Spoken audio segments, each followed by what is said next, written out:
alcoholic.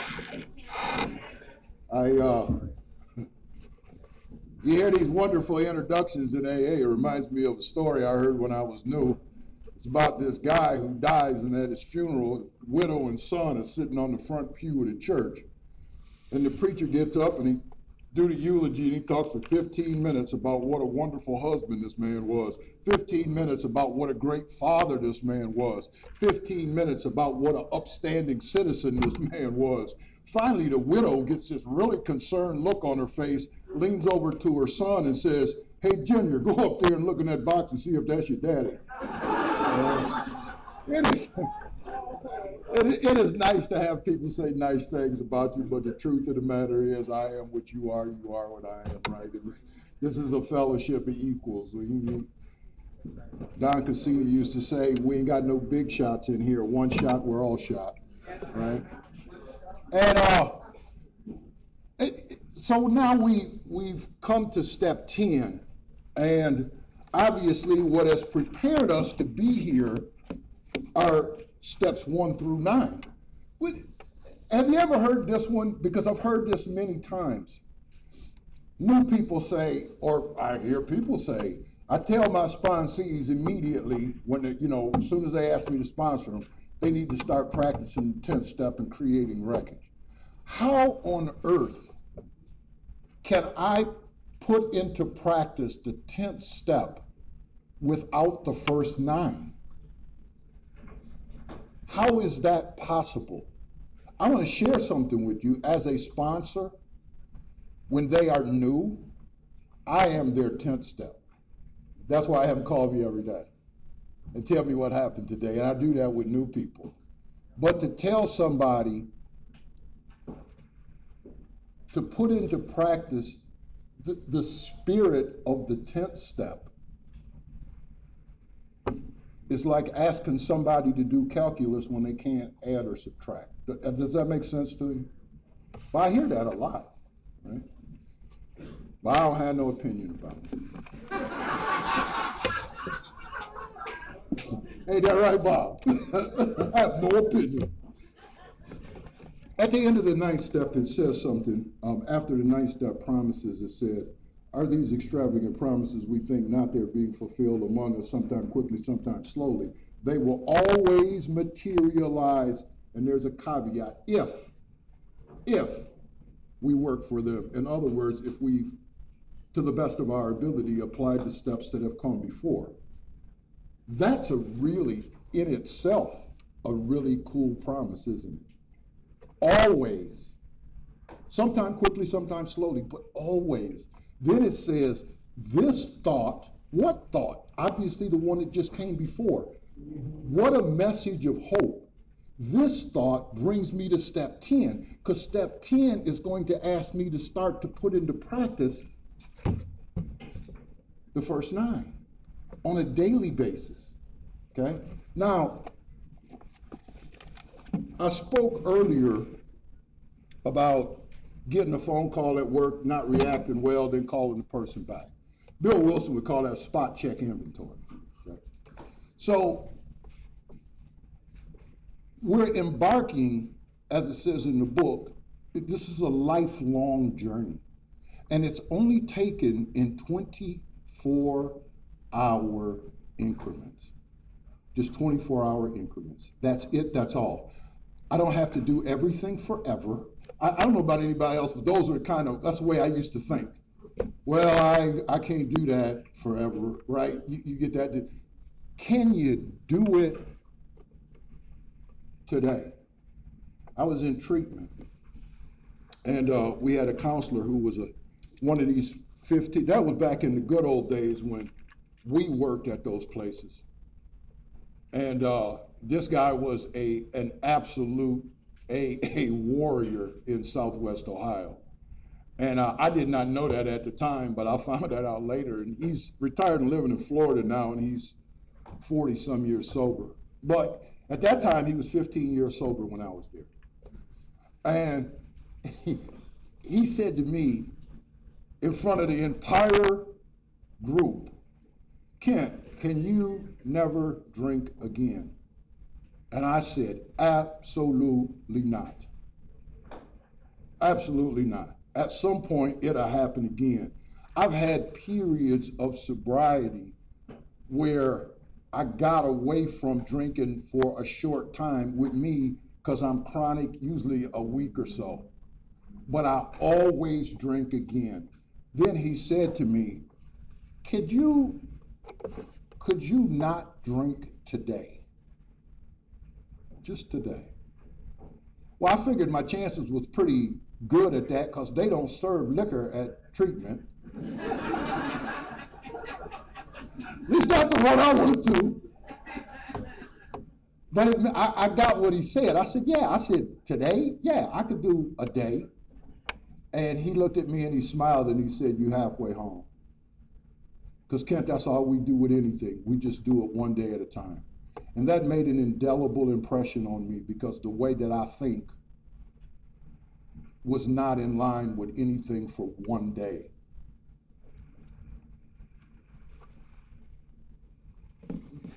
The book goes on, and I'm not going to stand up here and read the whole thing, but there's a couple of things I want to read. This thought brings us to step 10, which suggests we continue. It's another thing. How can you continue to do something that you haven't done? That's another thing with this. I start them with that. How can continue means continue, right? That means I've already done it or am doing it, okay? Continue to set right any new mistakes as we go along. We vigorously commence this way of living as we cleaned up the past. So it tells me when I am to begin applying the 10th step to my life.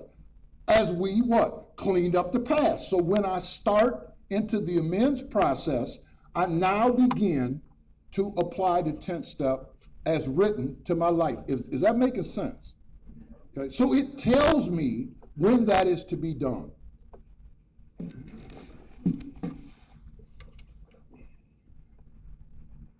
Our next function is to grow in understanding and effectiveness.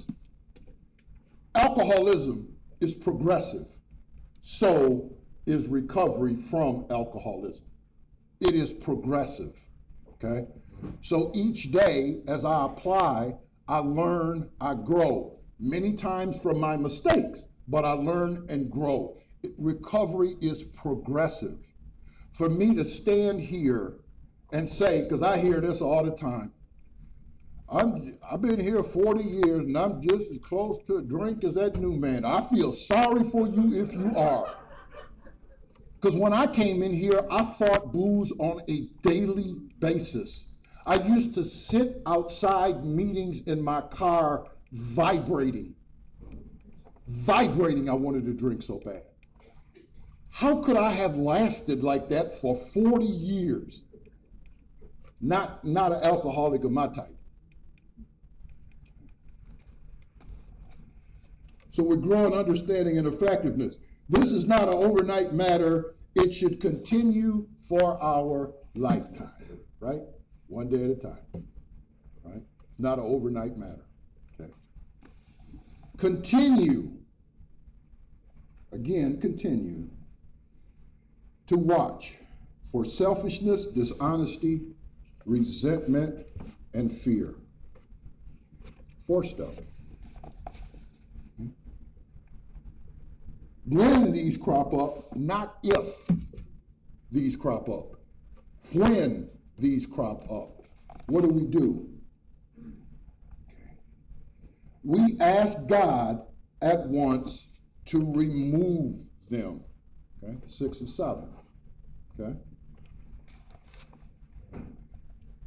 We discuss them with someone immediately, 5, and make amends quickly if we have harmed anyone, 8 and 9. There you go. There you go. So the first 9 steps have prepared me, right, to now live daily this new way of life and apply these principles.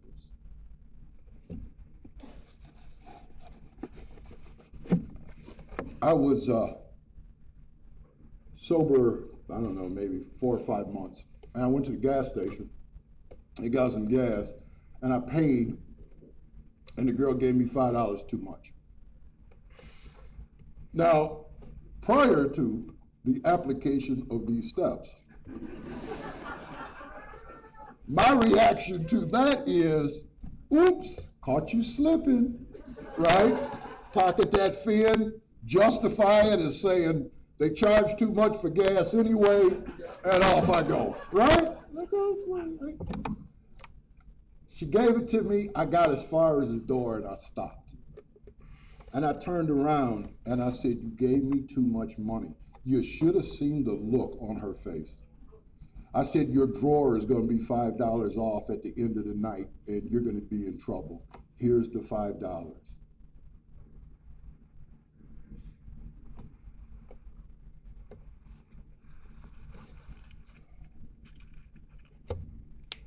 Almost automatically, something was starting to happen. Something was starting to happen.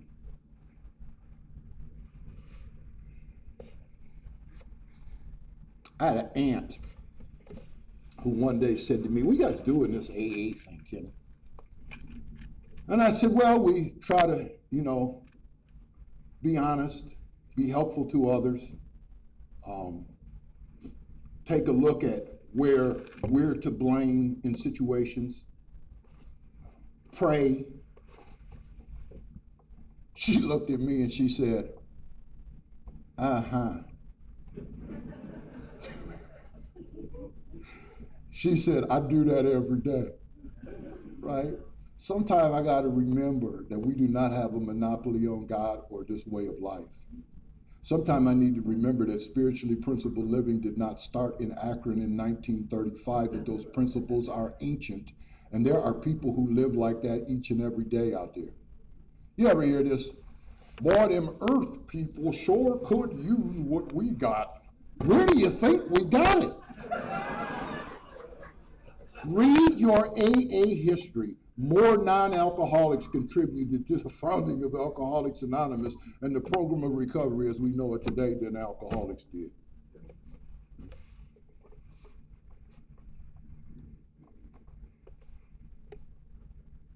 The spot check inventory, as I go through today, okay,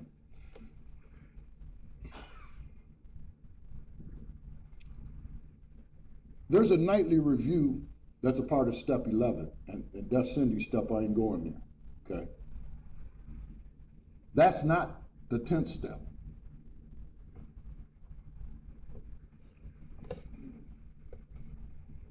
I'm trying to find the words to explain this. There's something that happened to my spirit. I start to wake up and I start to see you.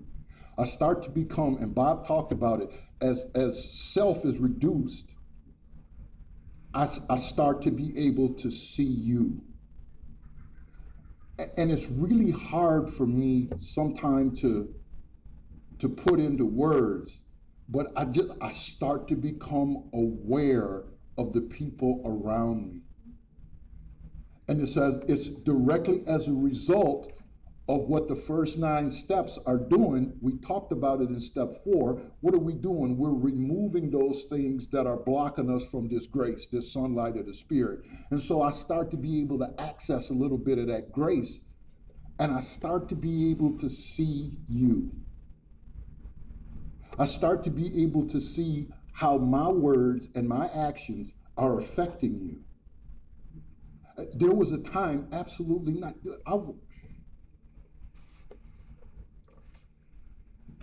I never did anything for another human being that didn't have a string attached to it before I came here. And this is not something I'm going to stand up here and be proud of. But if I gave my mom an expensive present at Christmas time, it was so I could hear her tell everybody what a good son I am. Look what Kenny did. Ain't got nothing to do with her. She's not even a part of the equation. Everything I did prior to coming here with you guys was based on self. But now things are happening. I start to see stuff. I start to become aware of what I'm doing. And here's the cool thing, it's starting to bother me. It starts to, but people come in here and say, "Oh, I'm getting a conscience." Every human being has a conscience. I just ignored mine, or made some kind of rationalization, right, to justify what I was doing. Every human being has a conscience. Well, I suppose there's some that don't, but they got most of them locked up. But I'm starting to become aware. And it was such a cool feeling. I was living with my mom and dad, and my mom was very sick. And I'm doing a spot check inventory. I was working nights. I got up. My dad was getting ready to go to work. He worked at General Motors. And I was getting ready to go, and I'm like, what have you done for your mom? Right? How are you treating her? How are you talking to her? You know, what happened yesterday? You know, my mind is starting to be, to start to see what I can do for others. I'm gonna tell you what I did. I walked in there, and my mom was propped up. She had this chair that moved all over the place, and she was propped up looking at TV. And I walked in there, and I said, "Hi, Mom. How was your day?" You should have seen the look on my mother's face. I hadn't said that to my mother since I was 8 years old. All I ever said to my mother was, "Give me this, give me that. I need this, I need that." And you're wrong. And she was like, "What's getting into you?" And I said, "I don't know. I'm just doing what they tell me to do." See, because I don't have to understand how it works. I just have to have enough faith to take the action, whether I believe it or not. I told my first sponsor many occasions, I'll do it, but the only reason I'm doing it is because I don't have any alternative. I don't believe it'll work. And once I do it, you'll see it doesn't work, right? And we'll discuss it then. And of course, you know, every time it works. And then after a while, you just do it because you know it works. If Bob gives me direction, Bob is giving me direction that I have not cared for in the least. But I haven't questioned it, and I've never not done it. Because I've been doing this long enough to know that God will place in my path everything that I need. I got everything I need. I got a wonderful sponsor. I got a wonderful support group. I got a wonderful home group. I work with really great guys. God has blessed. The excuses are gone. If I don't do it, it's because I didn't do it. It's nobody but me. Bob said it. It's me.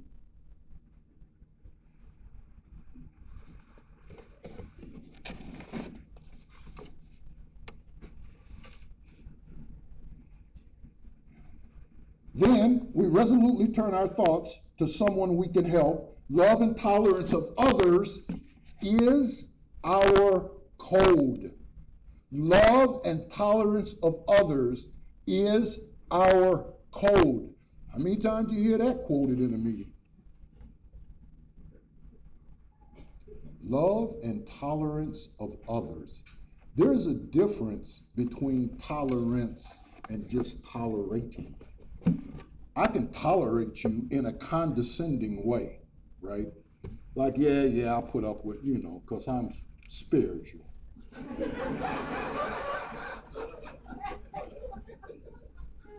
But the tolerance they're talking about here is an extension of love, isn't it?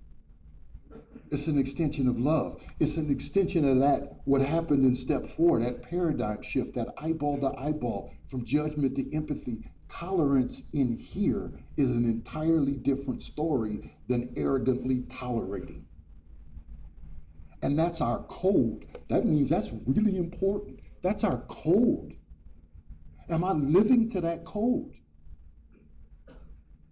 Unfortunately, I will tell you a lot of days, no. One of the biggest problems I got is I am really,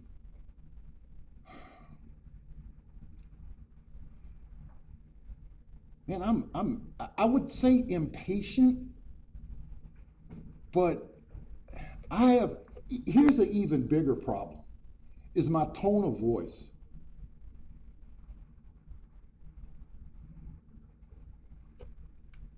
Because irregardless sometime of what I'm intending to convey, my tone of voice drowns it out. Janelle tells me this all the time. My mother used to say it every day. You know, my mother used to say, your mouth gonna get you killed. That's what my mother used to say. But that is something that for the last 30 years, and listening to Bob today, really opened my eyes on a couple things with 6 and 7, especially with 6, because I keep trying to fix it. And it doesn't go anywhere. And it shows up sometime at work too. I got a great boss, right? And sometime he'll come in and he'll stick his head in my door and he'll say, you all right? No, man, I'm cool. He said, I'm just listening to the tone of your voice, right? I need to start being more aware, but I need to put into practice. I need to stop trying to fix it. See, this is what this is bringing to me. All of a sudden, like I start seeing you. At one time, I was the paint coordinator for the Econoline vans worldwide. And that plant has the biggest paint shop in all of Ford, because that's the biggest vehicles that we made commercially. And so I had like 300 people in the paint shop. And in the morning, I used to come out and I used to walk around, and I was MPS at that time, which means I was between a superintendent and a supervisor. I actually oversaw the supervisor, but I answered to a superintendent. And I would walk around and I would look everybody in the eye and say, good morning. Now, stay with me for a minute. I saw red eyes. I saw black eyes. I saw teary eyes.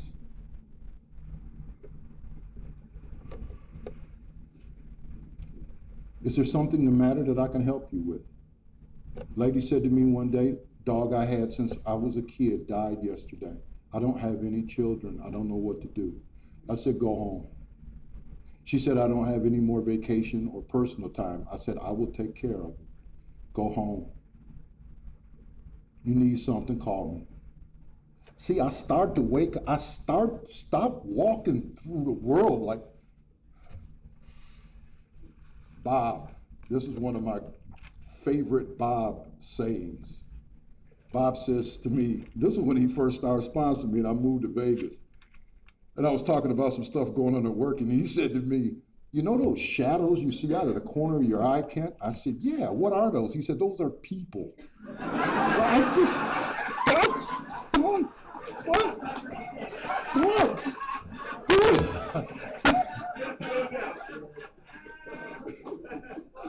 I have always been blessed with great sponsorship. Bob don't holler like Philly. Philly used to holler, but at that time I needed hollering. Bob says it softly, but it's just as deadly. So those are people. Because sometimes I can't see you, right? So this 1 through 9 is as I'm in my day. I need to be aware of what's going on. I need to be awake. But I got a lot of tools that I got in 1 through 9. I got all these prayers, right? I've got actions to take, right? I got a whole new, I'm looking at life now from an entirely different angle because I got a different course now. See, all of this is starting to come into play on a daily basis. Sometimes not real good, right? But I stay at it. A persistent and consistent effort. God does not expect me to do things I ain't capable of.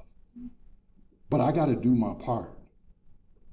And sometimes I fall short. A lot of times I fall short, to be honest. But I stay at it. I stay at it because I love the life that it gives.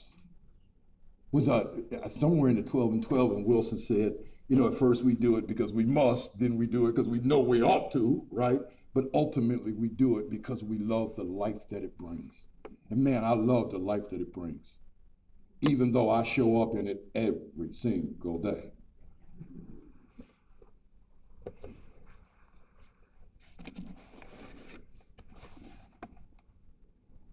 There's something here at the bottom of 84, and I always have loved this. For by this time, and we have ceased fighting anything or anyone, even alcohol. When did that go away? Right? Like I'm in this new deal. I got 1 through 9. I'm making my amends. I'm now starting to apply 1 through 9 and 10 on a daily basis. I'm spot checking through the day. I'm starting to see other people. I'm driving down Perkins Avenue. I'm 9 months sober, and I come to a red light, and I got a lot of stuff going on in my life. I don't know about y'all, but I didn't come here from Sunday school. I'm on report and probation. My mother's dying of cancer. I owe tens of thousands of dollars. I'm still in trouble at work. Right? And I'm sitting at this light, and I realize something. Dude, I ain't thought about a drink in a couple months. Not once. Not once. I am chronic. I am chronic. I come here with a liver distended 7. I am chronic. And I sat at that light and I said, thank you, God. And I want to share something with you, and it's not everybody's experience in here. Dr. Bob fought that deal for a lot of years. I haven't had it since. I have had many other thoughts that I would not like to share with you. But the thought of a drink has not crossed my mind. My first sponsor told me something, and I've tried to do it to the best of my ability. He looked at me and he said, you are not the potential, you are the actual. He said, Kent, I want you to bury yourself knee deep. He said, no, scratch that. I want you to bury yourself shoulder deep in this thing called AA so you can't teeter and fall. And I've been shoulder deep in here ever since. I don't care how many mistakes I've made. I don't care how many stupid things I've said and done. I have never gotten away from you. I have never not had a home group. I have never not sponsored people. I have never not had commitments. No matter what kind of chaos is going on in my life, the one thing that has been constant is you and what you have given me here. That has been the constant. And it has brought me through things that I believe at one time would have destroyed me.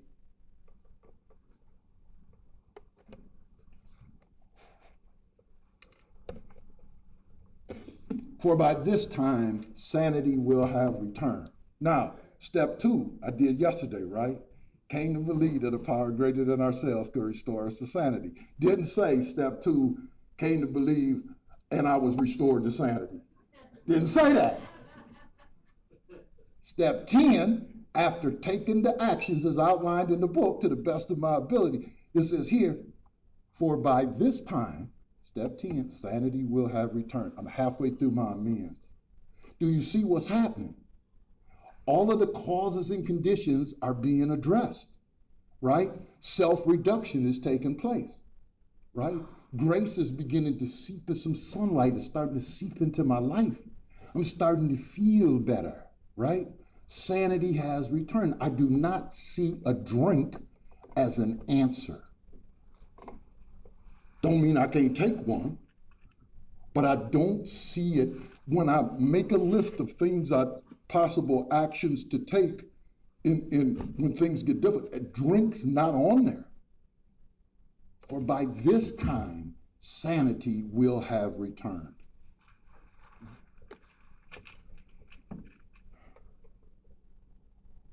And I don't have to do it perfect. I just have to keep trying. Persistent and consistent effort.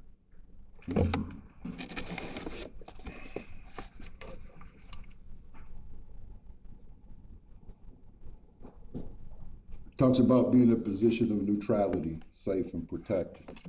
I love the position of neutrality. I love the position of neutrality. I want to be in that position of neutrality at all times. I don't want to judge. I don't want to blame. I want to help.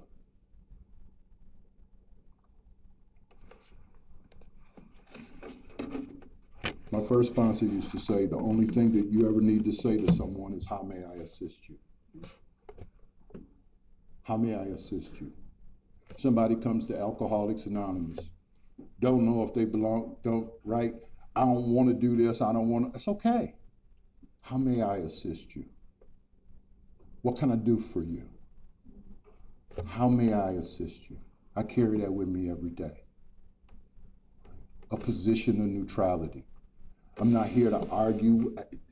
The beauty of the steps and the traditions and the concepts are that's where I end up.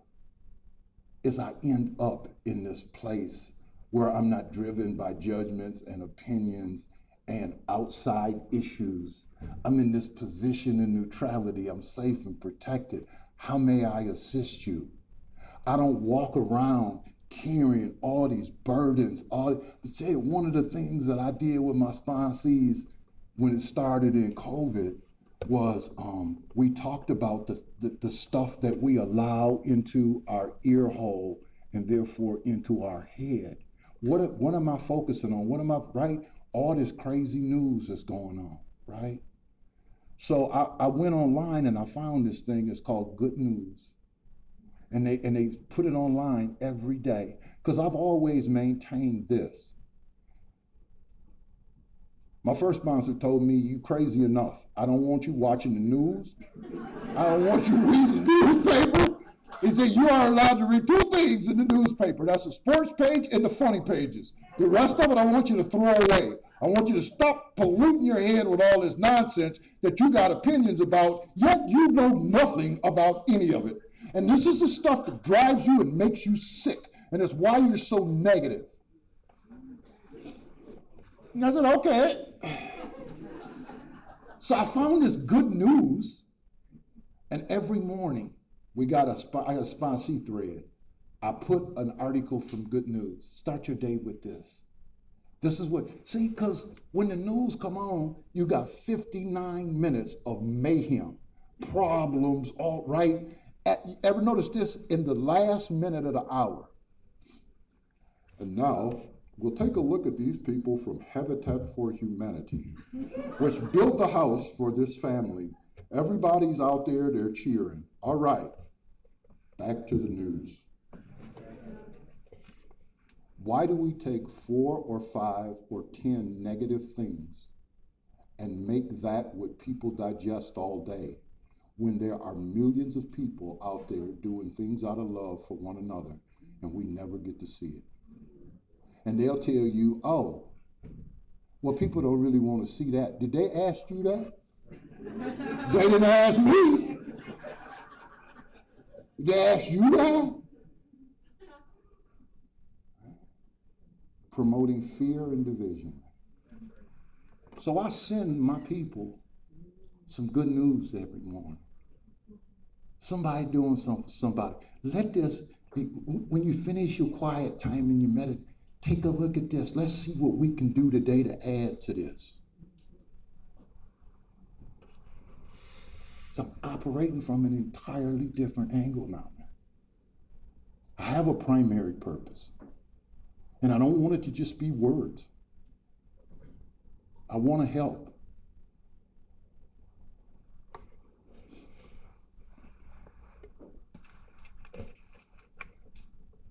And this goes everywhere in my life. This is not compartmentalized. This ongoing spot check inventorying throughout the day. How about at home? I had 2 sponsees, both sober, double digits anyway, say to me last week, both of them said the exact same words. Well, I seem to be able to do pretty good everywhere except home. That seems to be the only place that I have problems. Right?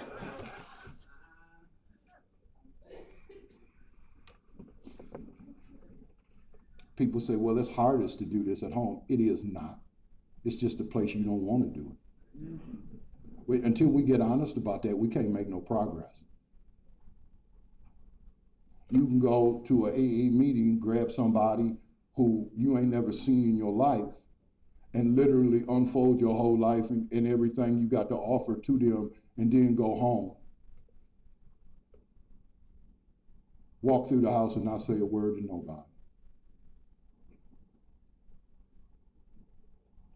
See, I don't grade my own paper. Janelle ain't here, but she could tell y'all where I stay in, right? And a lot of days it ain't good. I don't do the stuff I need to do. I got tons of work to do. But I could tell you this, I know from personal experience, if I continue to consistently and persistently do this, every area of my life benefits from it. I got to stay at it.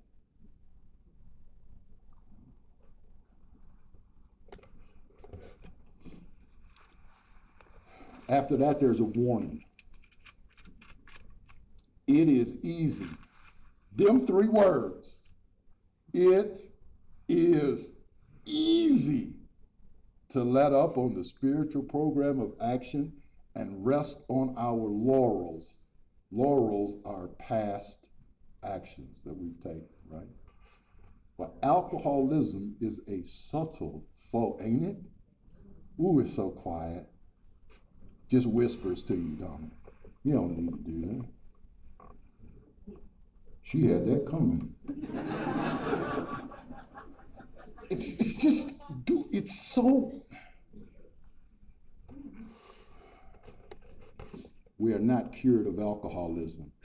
What we really have is a daily reprieve contingent on the maintenance of our spiritual condition. How do I establish and grow spiritually? Through work and self-sacrifice for others. You notice at the end, when it stopped giving you those little directions in step 10, it said, and we resolutely turn our thoughts to someone we could help, which is obviously step 12 stuff.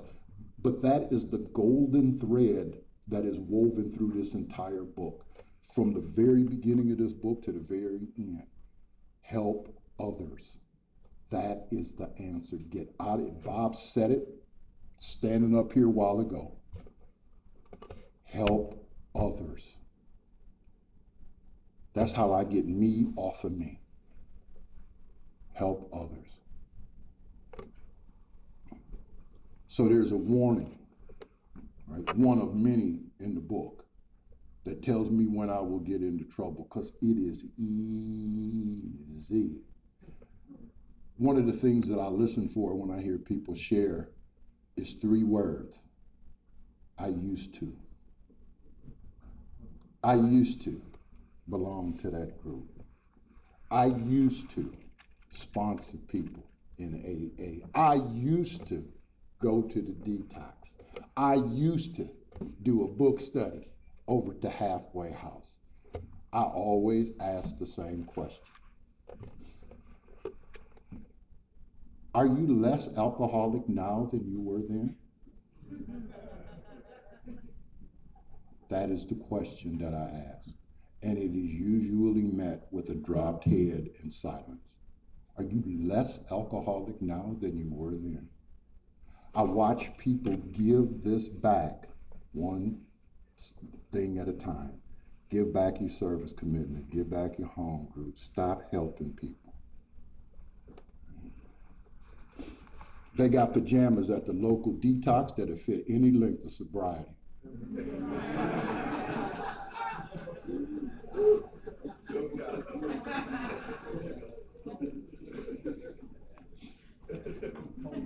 Whenever an old timer got drunk in Cleveland, Kenny used to call me. Bob knew Kenny Bombalicki.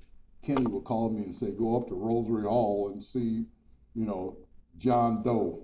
And I'm like, Kenny, that's an hour from here. I don't know John Doe. Kenny would say, you heard what I said, go see him. Click. So I get off work, I go see John Doe. John Doe, 42 years, in pajamas. I went into this one guy's room, and he was trying to eat Jell-O, and he was shaking so bad, he couldn't. Okay?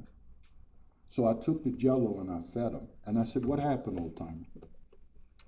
And he looked at me, and he said, the same thing that I've seen happen to other people, and it happened to me, but I had gotten so detached that I didn't see it.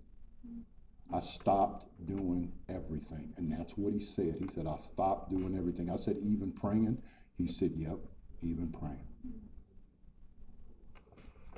There was a guy who was one of Dr. Bob's sponsors. He was a great speaker, as good as I've ever heard, and I heard a lot of them. and he was a dentist. And he lived along the lake outside of Cleveland. And he stopped everything. And he went to the liquor store when he left his dental office on a Friday, bought a case of Old Granddad. And when they found him early the next week in DTs, he had torn with his hands the muscles in his arm off from the bone.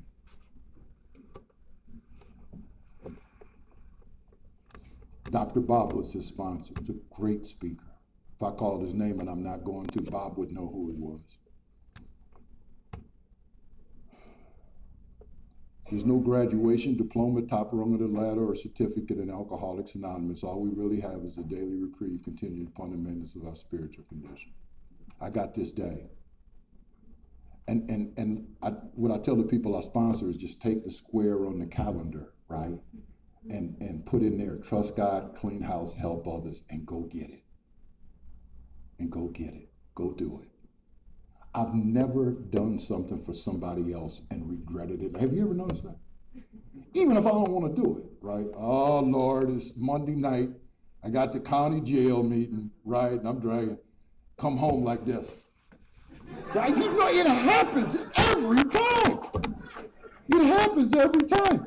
But I go, even regardless of what this says, because of two things. Number one, I know it's easy to let up.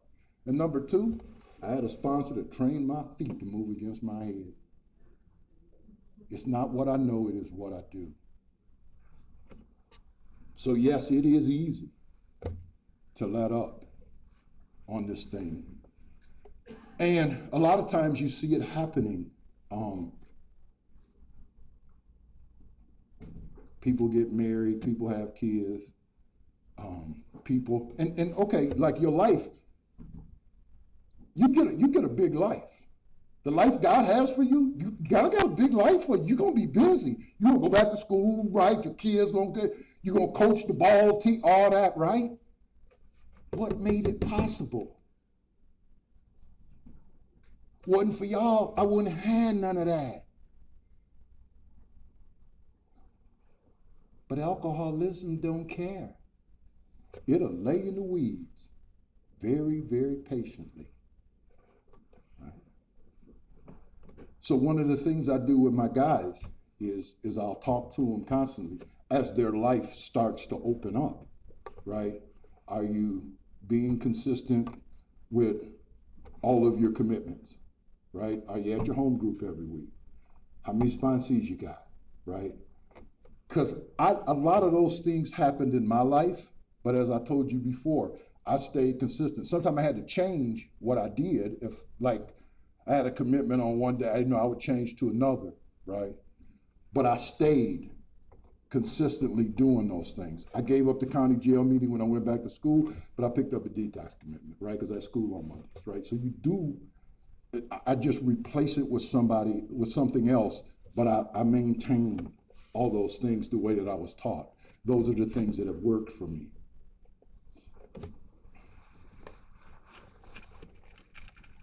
So inventory on a daily basis, this is your spot check. This is your step 10. Step 10 is not at night. By the time night comes, I've done a whole lot of damage.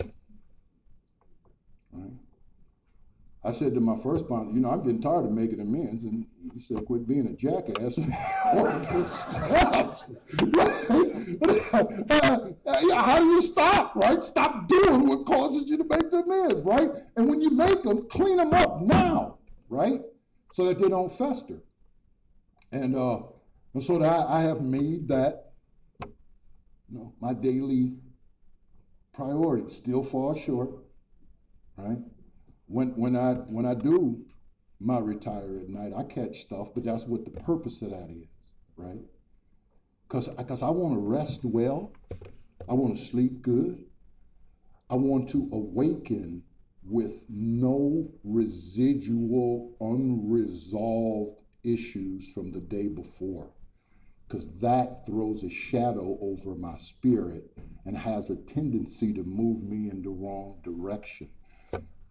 When I meditate, right, I want to be able to be still and be I'm not going to get into your steps, honey, but you know, when people start, I can only sit like for a couple minutes. This is after years. Why? Because you got all this stuff going on up here.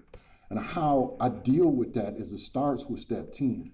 Let's start cleaning it up when it happens. Let's start dealing with it right here, right now. Let's stay present.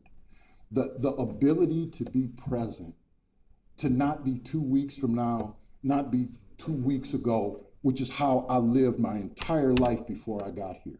To actually be able to enjoy the moment, to enjoy your company, to enjoy what I'm eating, to enjoy what I'm seeing. And it took some years into recovery for me to start to be able to really do that, right? To be present and not have my head was always like this fast forward movie, right? Right? And as time goes on, then the movie starts slowing down. Right? I was talking to my sponsees about the difference. I played ball, the difference between high school ball and college ball. When you get to college, the game is way faster. It is way faster. And as you continue to practice, you become acclimated to what's going on. You start to learn how to handle, and then it starts to slow down. The game starts to slow down. You start to be, because you be like, I wonder what's getting ready to happen. Should I be over here? Should I be over here? You know, you're all over the place. Now, all of a sudden, like I see what's happening in front of me. Okay, I know what they're getting ready to do. I'm going to check dude over here, right? And it's just the game slows down. And it's kind of like that in life for me, right? The game slows down. I can start to see you. I can start to be aware of how may I help you? How may I assist you? What can I do for you? Instead of this constant thought of how everything affects me, making everything about me, which has been the tone and tenor of my life. I want to keep getting better. I got a hunger for that. Bob talked about it earlier. I want to be what I was put here to be. I wasn't put here for me. It's not the reason I'm here. My primary purpose is to be a maximum service to God and the people around me. And sometimes I am not that. But I'll say this, because recovery is progressive. The days that I'm not seem to get a little further apart. And that is the progression of recovery in my life. Right? Step 10, inventory like at work. Like I told you, the first thing I do every day, like that's the spot check, is just take a quick look at the spreadsheet, see where everything is at. And I do that on a daily, right? And then you got your nightly, right? And then some people like to do inventories periodically. I never, ever criticize people for doing things that make them feel better, right? And make them better people. I don't care how you do it, right? Just do it and make sure you're doing your daily, right? But I never criticize people for doing stuff that make them feel better. Because I started feeling really, really good. Really, really good. And I had sponsors that drove me and pushed me and challenged me to be better and do better. And Bob still does that today. People go, you ever hear this? He's on a pink cloud. You ever hear that? He's on a pink cloud, right? Then somebody in the meeting will go, oh, that's going to end.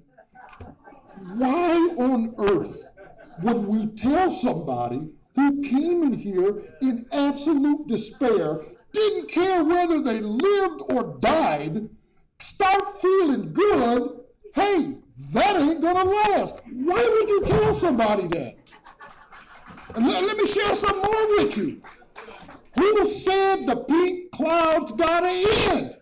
Who said that? In God's world, the pink cloud ain't ever got to end. I'm the one who ends it by getting in the way. If God wants me to be happy, joyous, and free, only reason I'm not is because of me, because he's given me everything that I need to do that. So Pete Claude don't ever have to eat. Never have to eat. And don't say that in front of somebody if I'm there.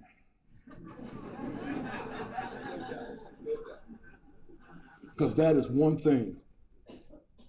Why on earth you would say that to somebody whose life is starting to get better? Hard enough to get them to stop telling themselves that, isn't it? What a wonderful, wonderful way of life, right? So now, got 1 through 9, got him in action on a daily basis as I begin my amends, right? I'm cleaning up. The causes and conditions are being addressed. I'm starting to access the sunlight of the Spirit, right? And that'll take us to step 11. God bless. Thank you.